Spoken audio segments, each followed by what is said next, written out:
เขาไม่ใช่แค่ปู่เพื่อน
จารุเปสิริคารตเตจันตาริเกมาเนทิเปราเชจะคาเปการุณนาคาเนเออาวัตุมิเตอุมาจายันตุเทวาจารคาราวิสาเมยักขันทัปนาคาอินันตาสันติเกยังมุนิวารวาจนังสาธุเมสุนันโตธรรมสวนการโรยังพระทันตาธรรมสวนการโรยังพระทันตาธรรมสวนการโรยังพระทันตา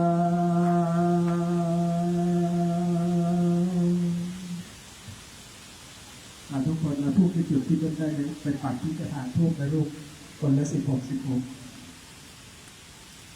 อิติปิโสภะคะวามือข้าพระเจ้าทั้ง10 นิ้วจะขอประนมตนกราบนมัสการไหว้แห่งองค์สมเด็จพระสัมมาสัมพุทธเจ้าทั้งหลายที่ได้อุบัติขึ้นมาตั้งแต่องค์พระปฐมจนถึงองค์ปัจจุบัน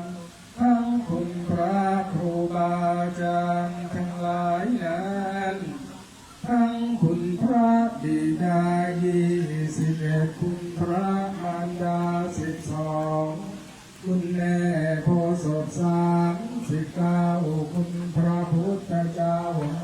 56คุณพระธรรมเจ้า38คุณพระสงฆ์เจ้า14คุณพระอาจารย์10 ทัพคุณพระกรรมฐาน8คุณพระองค์ ระธรณี21คุณชัย6คุณลม7คุณนาคา10คุณตาเจ้าคุณมัก4คุณผล4คุณพระนิพพาน1จึงรวมเป็น9คุณศีลบารมีคุณทานบารมีคุณเนกขมมะบารมีคุณปัญญาบารมีคุณวิริยะบารมีคุณขันติบารมีคุณสัจจะบารมีคุณอธิษฐานบารมีคุณเมตตาบารมีคุณอุเบกขาบารมีคุณมนตราภคาถาทั้งหลายคุณยันคุณกระตุกพิสมรคุณผ้าประเจียดและมงคลคุณพระธรรมเจ้าทั้ง84,000พระธรรมทานคุณพระอรหันตเจ้าคุณพระไตรปิฎกทั้งภายนอกและภายในคุณพระฤาษีนาหัวคุณพระฤาษีนาไฟคุณพระฤาษีนารอดคุณพระฤาษีนารายณ์คุณพระฤาษีบรมโกศคุณพระฤาษีไตรภพคุณพระฤาษีนาคราชคุณพระฤาษีสุเทวาวาสุเทพคุณพระฤาษีทั้ง108พระองค์ข้าพระเจ้าจะขออัญเชิญเสด็จมาช่วยข้าพระเจ้าในวันนี้ข้าพระเจ้าจะตั้งบวงสรวงสร้างองค์ปู่ศรีสุโธนาคราชจำแรงขอบารมีทั้งหลายจงบังเกิดมีในสถานที่แห่งนี้ขอบารมีแห่งพระเสือเมืองพระทรงเมืองคุณครูคุณบิดาอาจารย์คุณพระมารดาคุณครูบาอาจารย์ทั้งหลายจงประสิทธิกิจจังสิทธิกำลังสิทธิอาริยังตถาคโตสิทธิเตโชจโยนิจังสิทธิราโหนิรันตรังสัพพสิทธิภาวันโต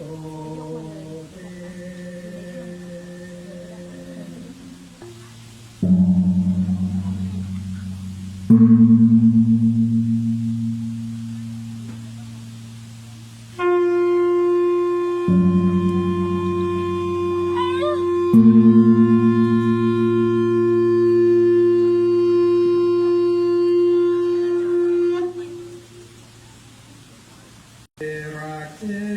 ตคาเมตารุวานากาเดเฮหาวาทุมิเกเตภูมาจายันตุเทวาชาราชรวิสเมยักขคันทัพนาคาทิทันตาสันติเกยังมุนิวารวะเจนังสาธโมเมสุนันโตธรรมสวนาการโรยัมพัทันตาธรรมสวนาการโรอายัมพัทันตาธรรมสวนาการโรอายัมพัทันตาอิติปิโสภะคะวามือข้าพระเจ้าทั้ง10 นิ้วจะขอประนมก้มนมัสการไหว้แห่งองค์สมเด็จพระสัมมาสัมพุทธเจ้าทั้งหลายที่ได้อุบัติขึ้นมาตั้งแต่องค์พระปฐมจนถึงองค์ปัจจุบันทั้งคุณพระครูบาอาจารย์ทั้งหลายนั้นทั้งคุณพระบิดา21คุณพระมารดา12คุณแม่พ่อศพ39คุณพระพุทธเจ้า56คุณพระธรรมเจ้า38 คุณพระสงฆ์เจ้า14คุณพระอาจารย์สิทธะคุณพระกรรมฐาน8คุณพระองค์52คุณพระธรณี21คุณไฟ6คุณลม7คุณอากาศ10คุณอักษร4คุณอักขระ33คุณนิสวะคุณอาสวะคุณอักษวะคุณดวงแก้ว3ประการคุณศีล5คุณศีล8คุณศีล10คุณศีล227คุณปู่คุณย่าคุณตาคุณยายคุณปัญญาญาณคุณพระโสดาสกินาคา